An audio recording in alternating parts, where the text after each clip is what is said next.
Thanks to the organizers for inviting me to this workshop. I will be talking about the heavy quark statistical hadronization in high-energy PP collisions.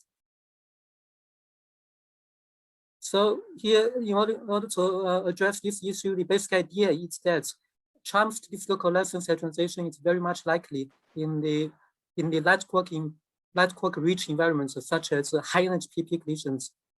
So that relative chemical equilibrium may well be achieved between different charm hadron species. Here, we have to augment the PDG list of charm hadrons with many more states from so-called relativistic quark model calculations. So my talk will be decomposed into 3 parts. First, I will first calculate the charm hadron production in minimal bias PP collisions using the grand-canonical version of statistical hadronization model, in which quantum charges are conserved on average.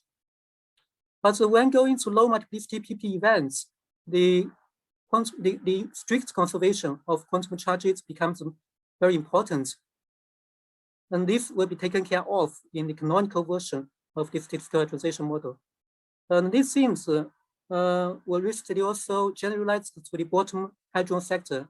I'll be also showing some preliminary results in this respect. So first, the lambda C to D0 ratio in minimum bias PP collisions. As is well known, Alice has measured this lambda C to D0 ratio in high energy PP collisions, and the value of this ratio reaches as large as like close to 0.6. This is in marked contrast to the same value measured in E plus E minus collisions, which was only like 0.1 to 0.15. And this small value could be well described by conventional fragmentation models, but these models have failed to explain this large ratio. On the other hand, statistical hadronization model developed by Anto and Pitt and their companies predicted this ratio, lambda C to D ratio, to be around 0.2, but they only adopted the PDG list of charm hadrons. Also, the recent version of PISA 8 also tried to explain this large ratio by introducing a new mechanism, namely the color recognition mechanism, which is to enhance the baryon production. We're going to revisit this issue also in the statistical hadronization model, but in a extended version. We first note that in the PDG list, there are only a few charm-baryons in particular. But relativistic quark model calculations, RQM, predict many more baryon states. This was also supported by some lattice calculations. So we just took the RQM list of the charm hadrons, especially charm-baryons, and calculated their thermal densities within the statistical hadronization model, grand-canonical version, at a hadronization temperature 170 MeV. Comparing these two scenarios, we see in particular the lambda C density is almost doubled from PDG to RQM. As a result, the ratios here's to the mesons, the ratios for mesons do not change much, but the lambda C to D2 ratio actually is almost doubled. In this calculation, we assume the strengthening suppression factor 0.6. And for the feeddowns, for the strong feeddowns, we assume that the excited states decay into ground state particles, especially the lambda C excited states and the sigma 6 excited states. We assume their branch ratio to be like 100 or 50%. I will talk about this a little bit later.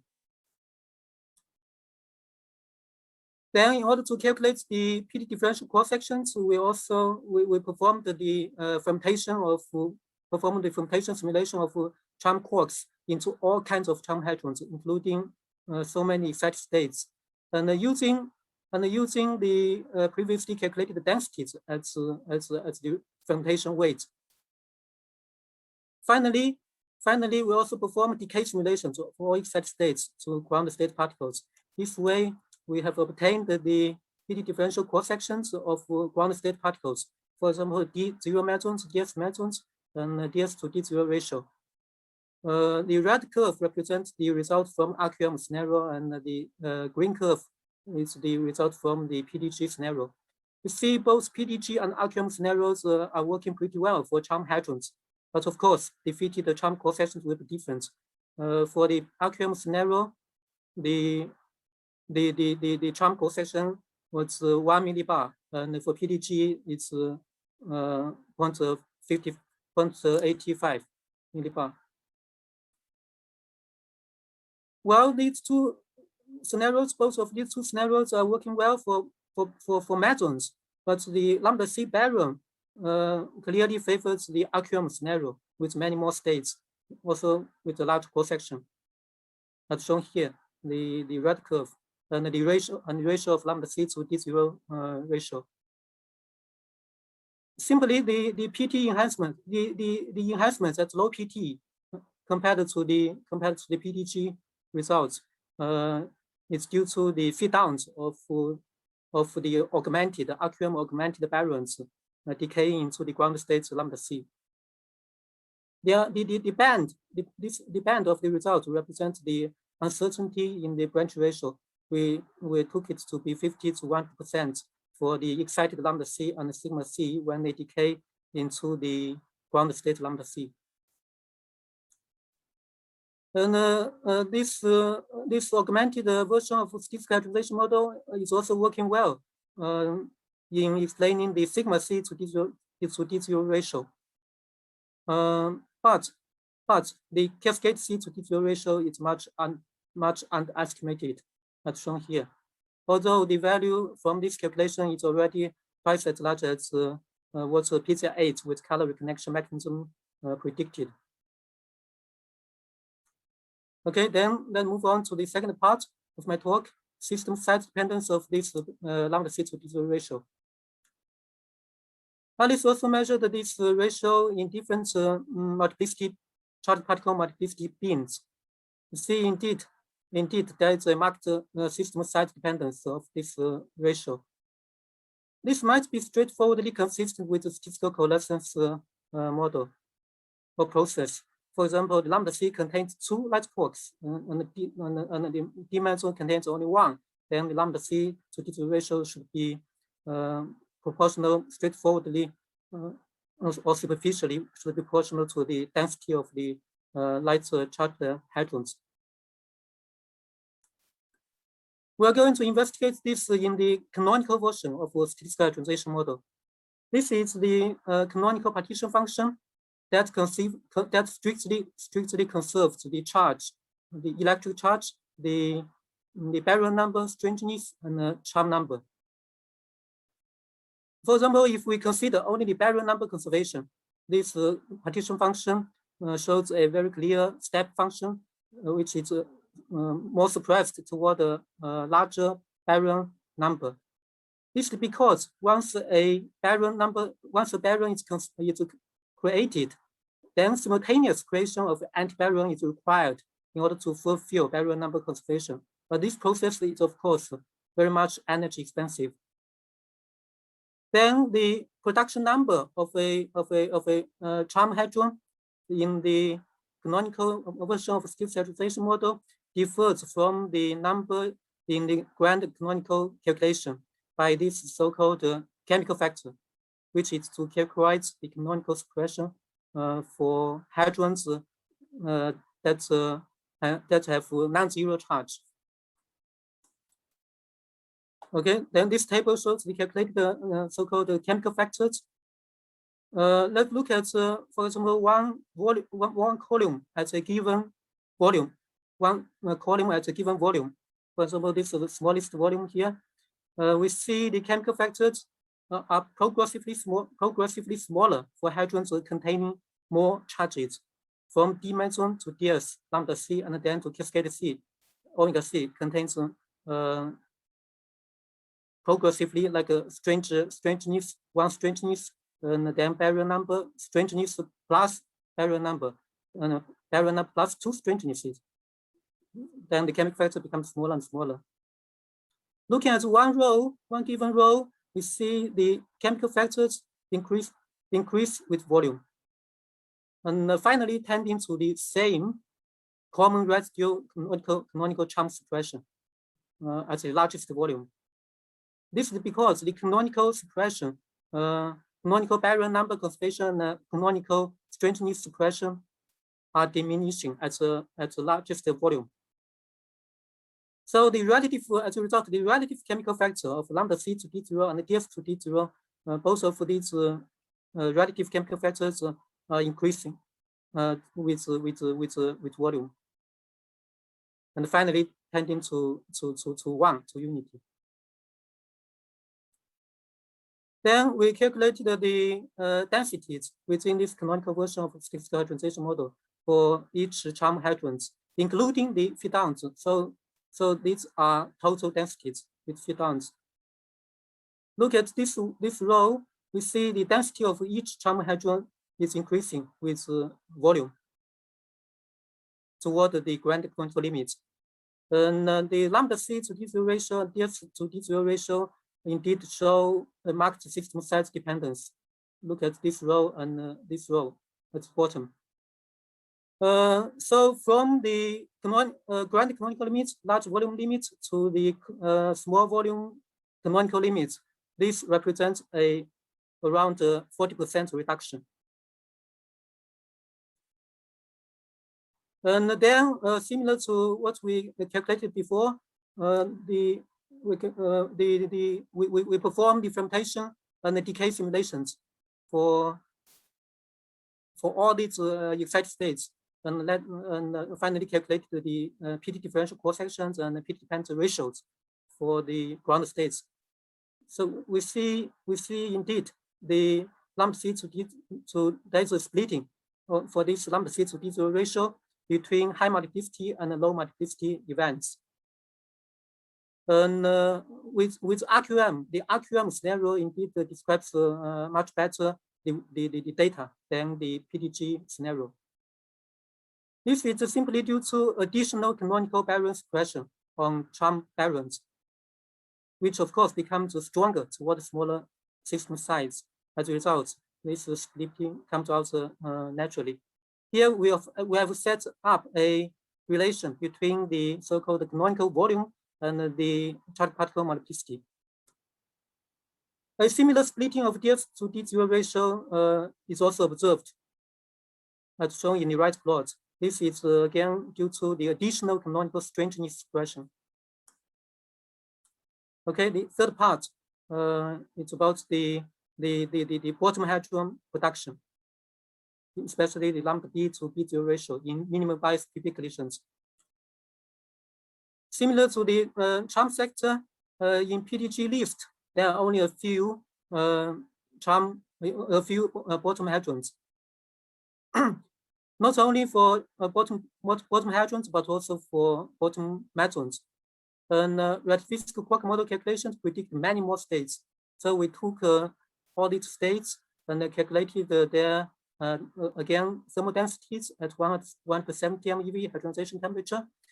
We see after including these so-called missing states, the B meson density is increased by around 20%, and the BS density is increased by 10%, but the bottom baryon density is almost doubled.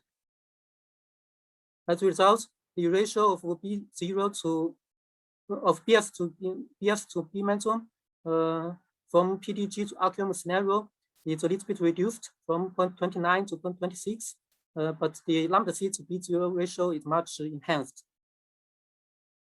In this calculation, we also assumed a strangeness suppression factor 0.6, but the feeddowns to the ground states were calculated with some estimated branch ratios.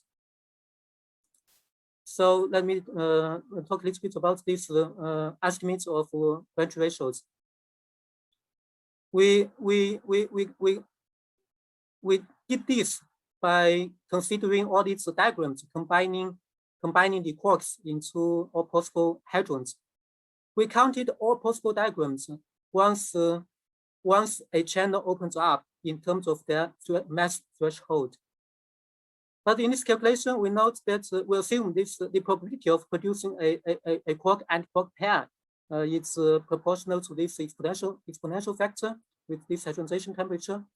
But we noted that with typical quark methods, the probability of producing a SS bar pair is actually only 1/3 of the probability of producing a light quark pair. As a result, the diagrams involving SS bar should be counted as only 1/3. This way, we can make estimates of the branch ratios. For example, for excited B meson, the branch ratios can be estimated systematically.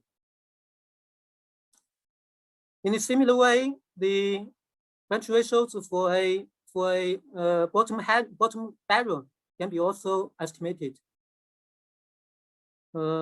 As shown here for this lambda B excited states, it has a lot of decay channels, but the things can be made pretty systematically.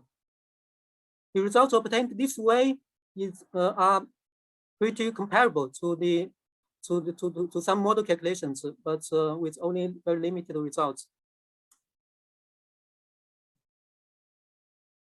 Then, using those thermal densities of all excited states, we performed the bottom quark fermentations into all states, including excited states, with this fermentation function, and then let them decay into ground states. This way, we have obtained the ground state PT spectra, PT differential cross sections, as shown here, for B mesons and also for lambda B baryon. We see the 7 TV, 30 TV data are better fitted than the 80 TV, but this is not direct data. This is differential cross section times the branch ratio.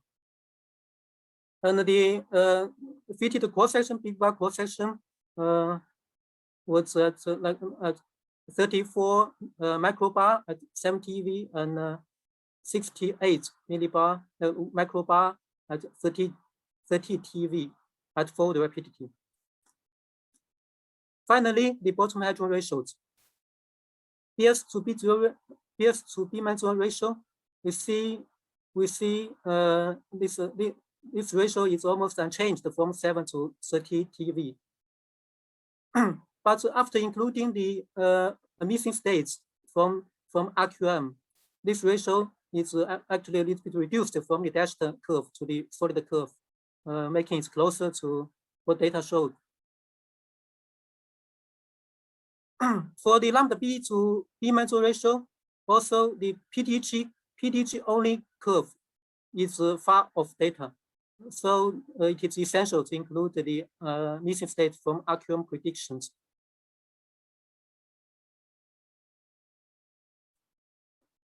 In summary, we have showed that in high energy PP collisions, heavy quark hadronization into open Flavour hadrons is pretty much of statistical nature. But the role of the missing heavy baryons is very essential. We have to include them. This way we can distinctly describe the PD dependence of hadrochemistry in high energy PP collisions. These provide baselines for the study of heavy Flavour production in heavy ion collisions. We have to use the same particle spectrum in the calculation of heavy ion collisions. Then we can expect some interesting modifications of PT dependence of hadrochemistry in the environment of QGP. Okay, I'm done. Thanks. Thank you, Mina.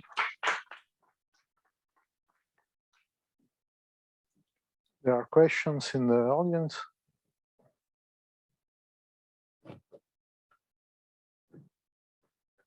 Not at the moment here, Paul. Yeah, I mean, thanks a lot for this very nice talk. Really very comprehensive.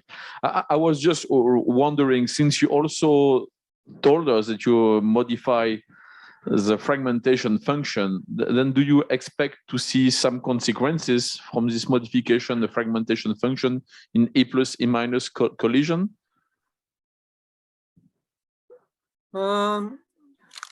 Fragmentation function, you mean?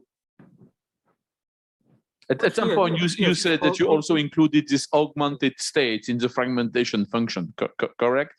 Then Yes. do you expect to see this as well in A plus A minus collisions? Like at the starting point, I emphasize that the high-energy PP collisions provide a so-called light quark-rich environment in which the coalescence may be very likely. But in E plus E minus collisions, you don't have light quark from the beginning, right? You have to create them.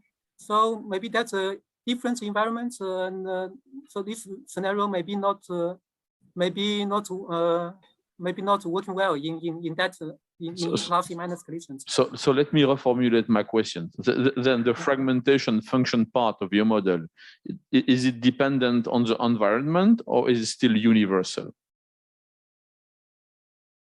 The fragmentation function, the functional form should be universal, but you have different particle spectrum as the input, then the relative weight of different hadrons will be different in PP and in E plus E minus in your fragmentation calculation. Okay, thank you, Min. Thanks. Okay, so there is a questions online by Anton Andronic. Please, Anton, can you switch on the microphone? Yes. Thank you, Min, for the nice presentation. I think your results prefer 170 MeV as temperature, right? In order, yes. The data is better described for 170, right? Yes. So yes. I think if we use a lower temperature, 160, for example, we get a little bit smaller, for example, lambda T2 ratio, because the baryons are much more massive. Right? If you lower the temperature, then you get a bias toward the lighter metals. Yeah, so in that sense, this is an effective parameter one could think of, sort of, yeah. In some sense, yes, I agree. Yeah, but on the other hand, let me say, we believe for hadrons containing heavy quarks, the deconfinement temperature, as shown by some already indicated by some lattice calculations, the deconfinement temperature for hadrons containing heavy quarks may be a little bit higher than light hadrons. Yeah, this is a bit still open. Yes, thank you. Okay, thanks.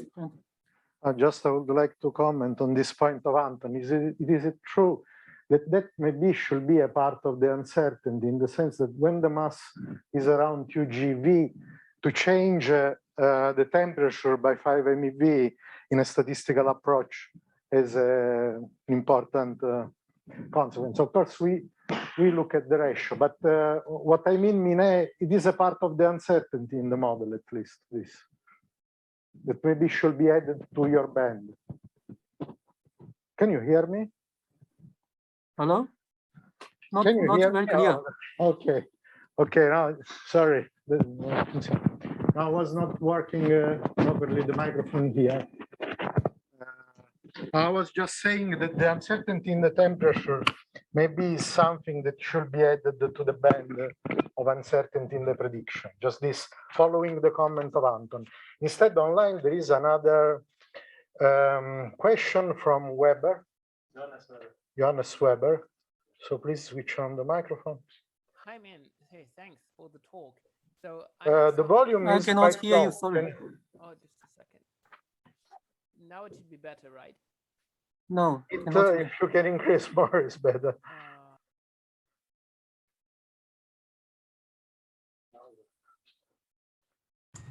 Okay, can you hear me now? Yes. Yes. Okay. Thanks for the interesting talk. So I have two comments to make. The first one is that if you look at lattice QCD calculations of the Polyakov loop, we made a long time ago comparisons between hadron resonance gas predictions for the Polyakov loop and the lattice results for the Polyakov loop, where for the heavy quark in the Polyakov loop, we use essentially bottomonium or bottom hadron resonance gas results.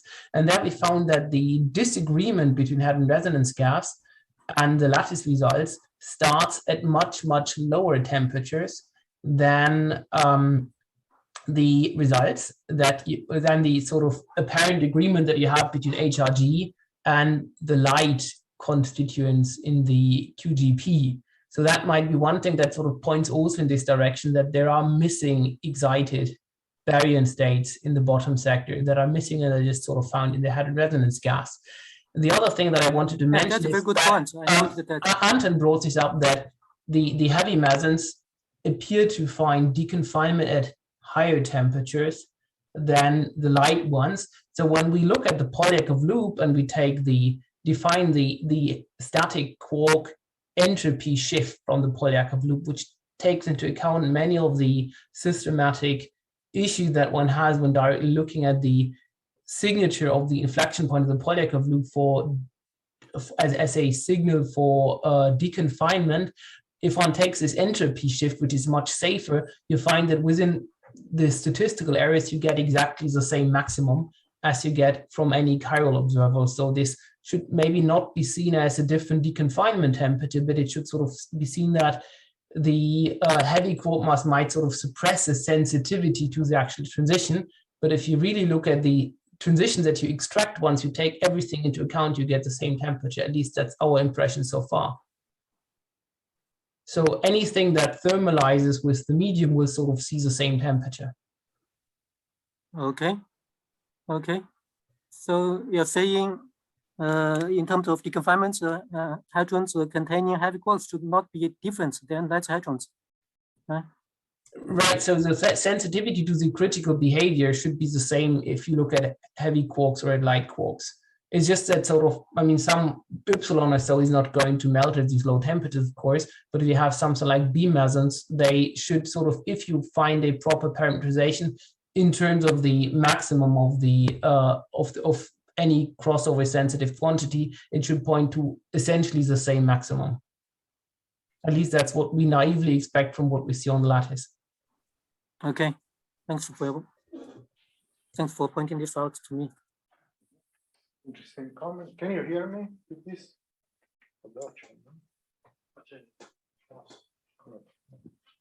Can you hear me?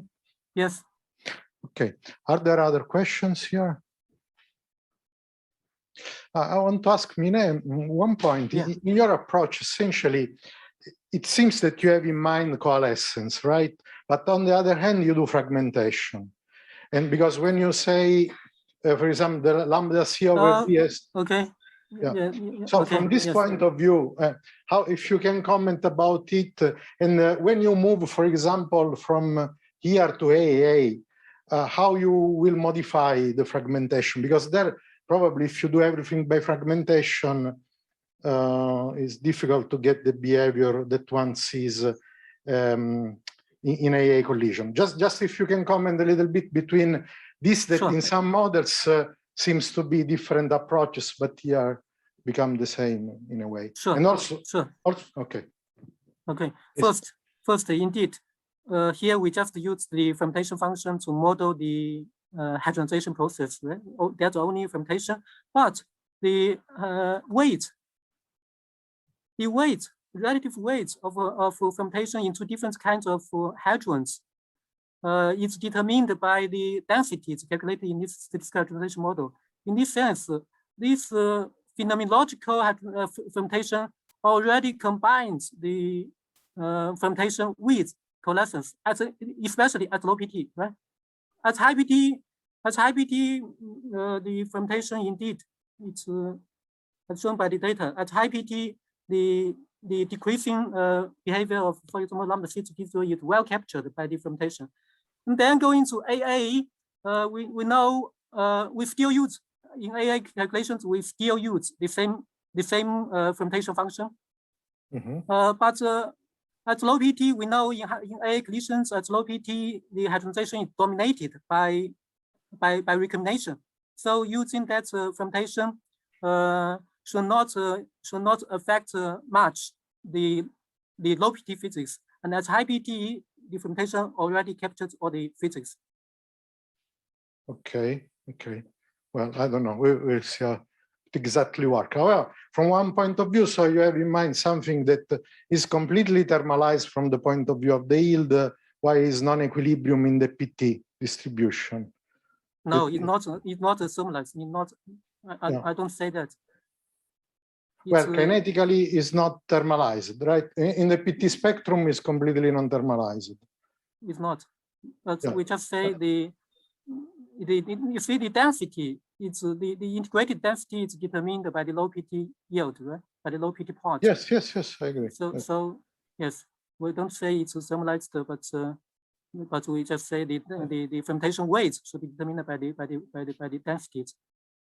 Okay. Oh, it's clear then. We'll discuss. I think it's all. Thank you, Mina.